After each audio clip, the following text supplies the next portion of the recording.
কি বলবেন, কেন এরকমটা? দেখুন, আমি রাজনীতি করছি ৭৮ সাল থেকে, সিপিএম এর পিরিয়ড থেকে, কিন্তু আমরা জীবনে এরকম ঘটনা পড়িনি কখনো।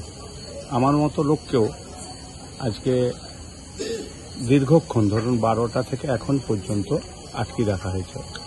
আমি আমার কি দোষ জিজ্ঞেস করেছিলাম, তাতে বলল বিডিও কমপ্লেন করেছিল যে আমরা নাকি বিডিওর গেটে তালা লাগিয়ে দিয়েছি। আপনারাও খোঁজ নিতে পারেন, আমরা বিডিওর গেটে কোনো রকম তালা লাগাইনি।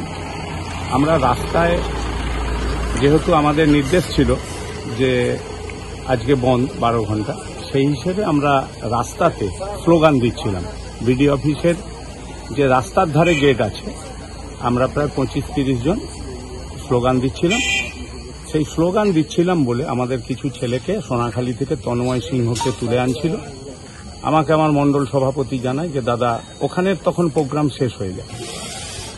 তো সোনাখালী স্কুলের কাছে এসে আমি জানলাম যে আমাদের হচ্ছে যে তন্ময় সিং, আমাদের এক নেতা, জেলার নেতা, তাকে অ্যারেস্ট করেছে। আমি ওসি সাহেবকে বললাম যে স্যার অ্যারেস্ট করলেন কেন?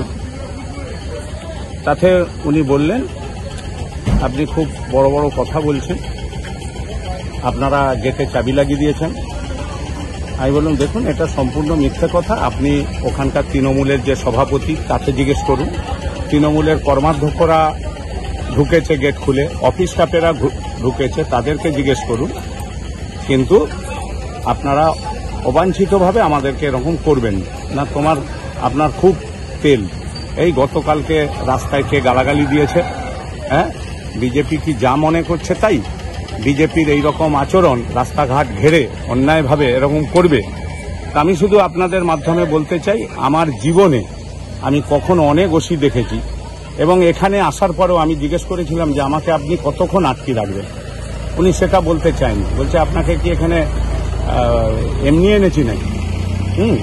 তো তার পরবর্তী ক্ষেত্রে অ্যাডিশনাল এই এসডিপিও, সিআই সাহেব, ওসি সাহেব সবাই বলার পর এসডিপিও সাহেব বললেন যে দেখুন,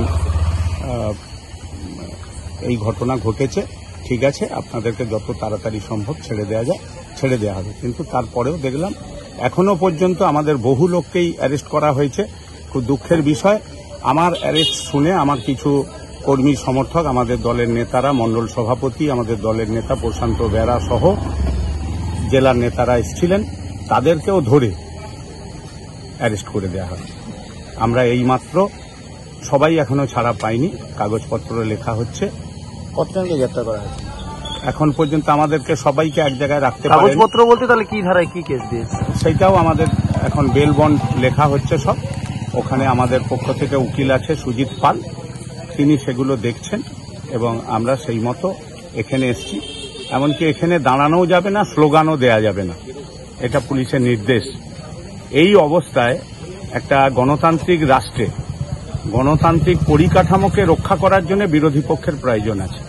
আজকে ভারতীয় জনতা পার্টির পক্ষ থেকে বন্ধ ডাকা হয়েছিল।